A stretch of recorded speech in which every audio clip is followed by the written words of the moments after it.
Hi everyone, welcome back to the next diecast. In today's video, I'll be showing you and reviewing this 118 scale 2022 Audi RS e-tron GT made by Bburago. I found this model at Sam's Club for around $17 and my parents ended up giving it to me for Christmas. Currently, you can find the model in this really awesome metallic silver that you see here, paired up with these black and silver wheels and the black interior.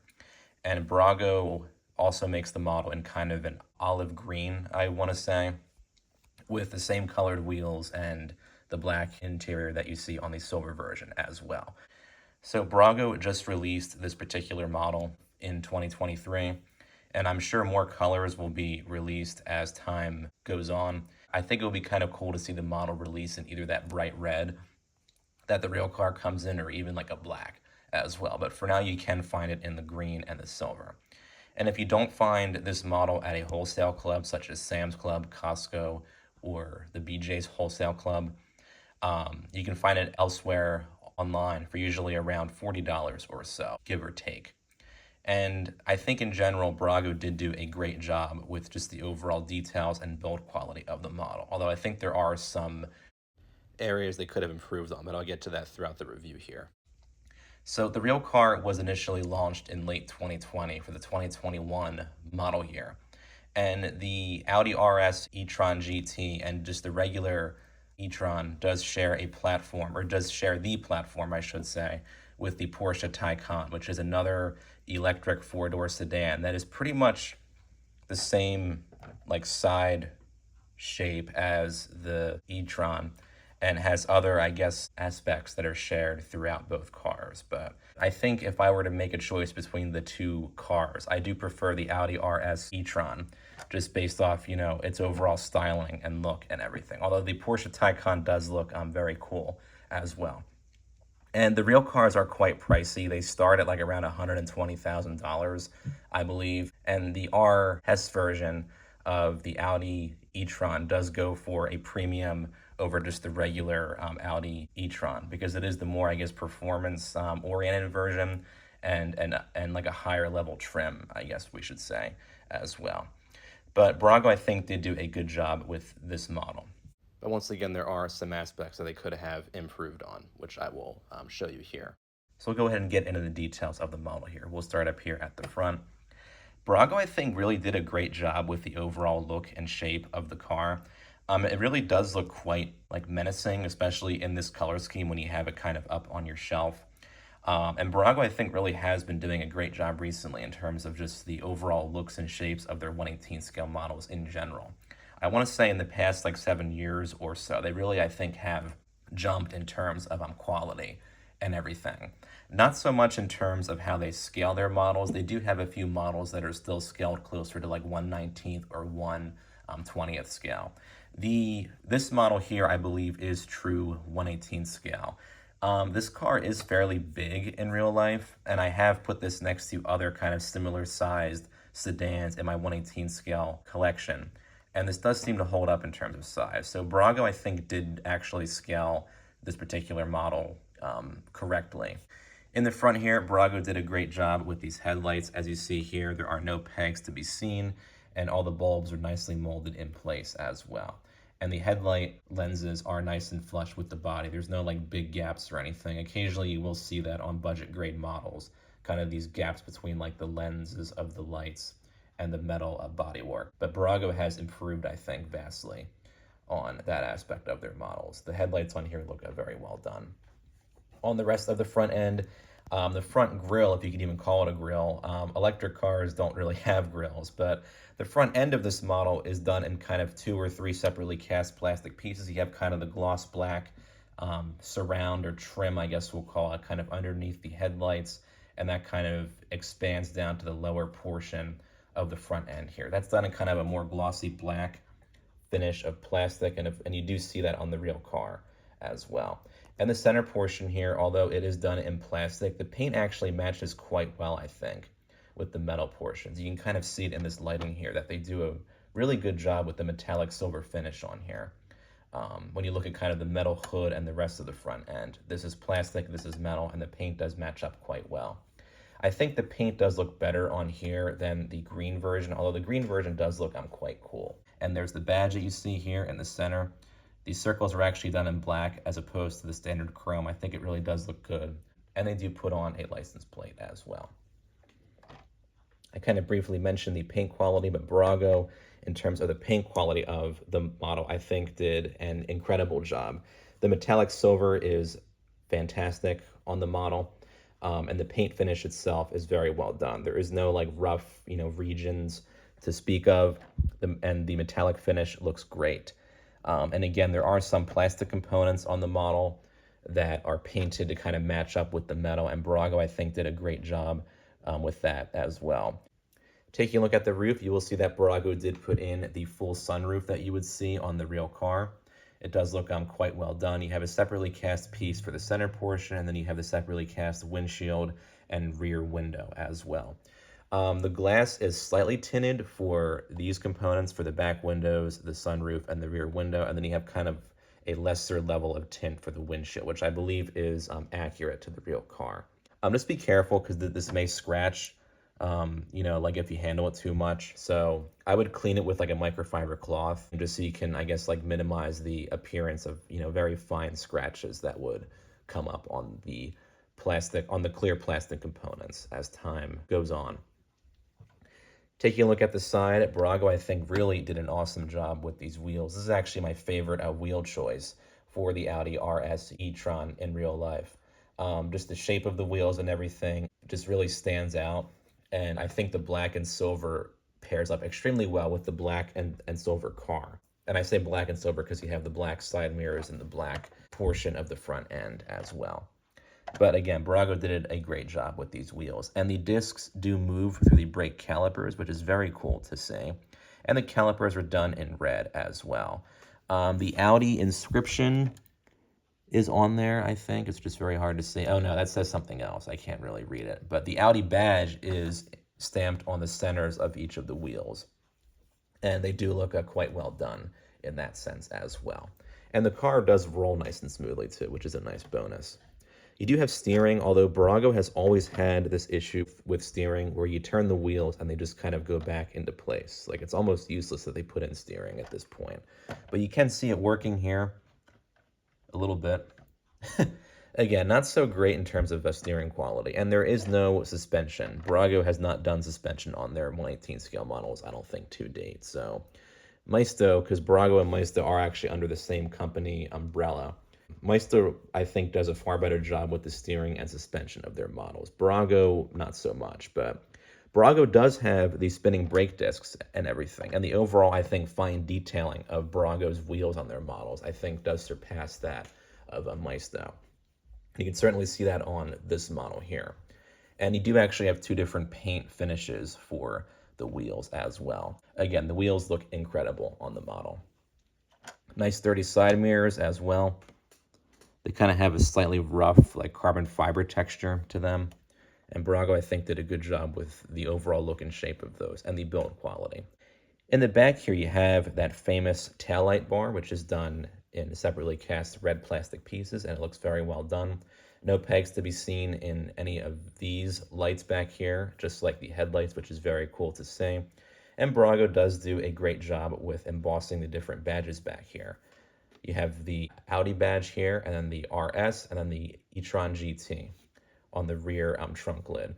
I think on the green version, it's the same. It's all done in kind of black paint, or kind of a black, like, matte paint finish. But Bburago, I think, did a great job in that sense. Down here, you have kind of a texture. It looks like maybe a vent or something. Because this is an electric vehicle, you don't have the exhaust system. But what detail you do see back here, I think Bburago did a good job of capturing compared to what you would see on the real car, for sure. In terms of the opening features on the model, you do, of course, have the opening rear trunk, which opens up like so. Nice and strong. The dog legs are a bit thick, but, Bburago and Maisto and just budget cars in general do frequently have the thicker dog leg hinges for their opening fixtures, so not a big deal in that sense. Not a whole lot to see back here in the trunk. I think the texture is a little bit too smooth. I wish it kind of maybe did like a rougher texture to, semi-simulate, I guess, carpeting. but I think what they have back here is just fine.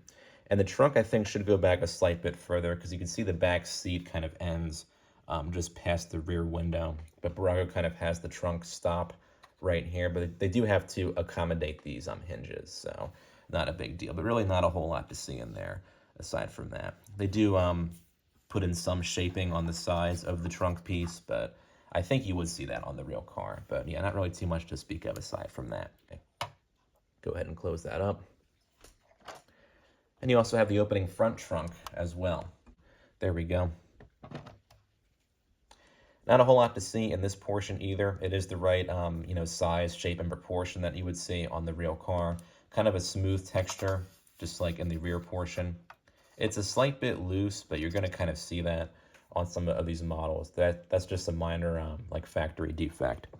You actually do have a slightly different texture on the inside of this portion than you do on this portion. This is kind of a rougher texture. I guess this would be carpeted on the real car, and then this will be kind of done in maybe like a plastic or something. I'm not totally sure on that. And then, of course, on the model, you also have the opening front doors as well, which open up like that. The hinges are spring-loaded, so the doors do not open all that wide. They open wide enough to kind of see the different details in here, but I wish they opened up maybe a little bit wider. And it would be actually cool to have opening back doors, but you don't really see that too much on budget grade models. Now, some versions of this model will come with side windows. I know for like European releases of this model, they come in different boxes and have side windows, but at least for the US releases, they come in the standard, either the standard Bburago box or in the Maisto box that you would see at like a wholesale club, and don't have the side windows. I think aside from the side windows and the different box, there's really no difference between the slightly, I guess, higher quality European release version of this model and the model that you get here in the United States and in like North America in general. But I just wanted to kind of point out that difference there. The interior detailing of the model, I would say, is quite well done for a budget grade model. Although I will say that my model did come with a missing piece. The rear door panel piece for the passenger side, which also has the seatbelt component, was missing from the model. And it was just bare kind of silver metal on here. So I thought, oh, that's annoying. This was from Sam's Club, so I wasn't really too annoyed about that. But just from like an, I guess, aesthetic viewpoint, it just didn't look great. So what I did was I took a couple pieces of tape, of black tape, and I just kind of covered over the bare metal. Actually, it wasn't bare metal, it was painted silver, but it should have had the interior plastic. You can kind of see my somewhat shoddy job there. So I used kind of a rougher black tape for what would have been the door panel, and then I cut pieces of electric tape to kind of make my own seat belts for the front passenger and the rear passenger. It doesn't look the best. As you can see here, I kind of have to redo it, but at least from a distance, you can't see like that glaring, glossy silver where it should be black. I just wanted to kind of cover it so it looked like there was some kind of a door panel there. So I have to improve on that later, and eventually I do plan on getting a second one of these models, maybe like a beat up version at some point in the future, and just taking a door panel piece from that model and putting it in my model here to kind of fix that problem. But yeah, occasionally you will find some factory defects like that. Some people I know are kind of a fan of that. It's like, oh, look, an error. But I'm not really a big fan of that. So, but I didn't pay the full like $40+ for the model. So in that sense, I wasn't too, I guess, angry about that. But it is kind of nice to have, a model that has all of its parts in place. So mine is just a factory defect, but at least it's a piece that you can't really see all that well because the windows are kind of slightly tinted. But again, I did notice it after a few days. I'm like, huh. So I applied that temporary repair, I guess we'll call it. So I just wanted to kind of explain that before I got into the rest of the interior detail. The rest of the interior detail, I would say, does mostly make up for that piece that is missing. Bburago definitely did a good job with the seats in this model. You can see that they are actually the two different textures you would see if these were the real seats on the real car. And the R HES badges are present on the headrest, as you see right there as well. You have kind of that smoother, I guess, leather pattern for the trim of the seats, and then you have this different, I guess, perforated pattern for the centers of the seats. And it does actually have a nice texture to it. as well. And you do see that on these back seats here, which is nice to see. Bburago also puts in seat belts as well. There is a nice kind of orange like accent striping going on in here. You can see in the center portion and then also on the door panels, which is a very nice touch. And speaking of the door panels, Bburago also did a great job detailing those. You can see they have that nice texture going on there. And then you have the different buttons and door handles that you would see on the real vehicle. As far as the dashboard detailing goes, Bburago did a good job with that as well. All the different buttons you would see on the real dashboard are present. They even put in the sticker for the screen. And the vents, I think, are nicely molded as well. They do look like the real vents you would see on the real car. But all the buttons are there, you can see underneath that screen. And the steering wheel looks very well done. So Bburago, I think, did a great job in that sense. You'd see even for the cup holders, they do trim those in that silver that you would see if this were the real car. There's actually several different textures of plastic going on in here as well. You have kind of a more smooth texture for the dashboard.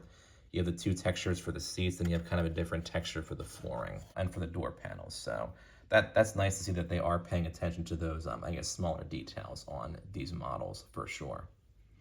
You do have pedals in the model as well. They're just kind of hard to see because they are done in black to kind of match the rest of the interior. But here's a better look at the driver's side. All the different fine like paint details and the fine details with the steering wheel buttons. Bburago, I think, really has been vastly improving in that sense in terms of the finer details on the interiors of their models in recent years. So that's just very cool to see that. Nothing to see on the undercarriage because, you know, electric cars, you don't really have that much down there anyway. It has the Bburago name and the name of the car, and then you have 1/18 scale made in China, whatever that stuff is, UK, CA, CE, I guess. So, yeah. So I think compared to the recent models that Bburago has been releasing in the past few years or so, their model of the Audi RS E Tron GT, I think, is very well done when you compare it to kind of the other models that both Bburago and Maisto have been coming out with since the late 2010s or so. And yes, my model did have that missing interior piece and the issue with the steering system, but I think all the other details do make up for those two shortfalls. And if you can find the model for a good price, I would say definitely get it. This is the only budget model that you can get of the RS e-tron as of now. And I would say as long as you can find it for under like 55 or 60 bucks, you're getting a good deal. So feel free to comment down below with your thoughts on the model here. And don't forget to subscribe to my channel. Thanks for watching.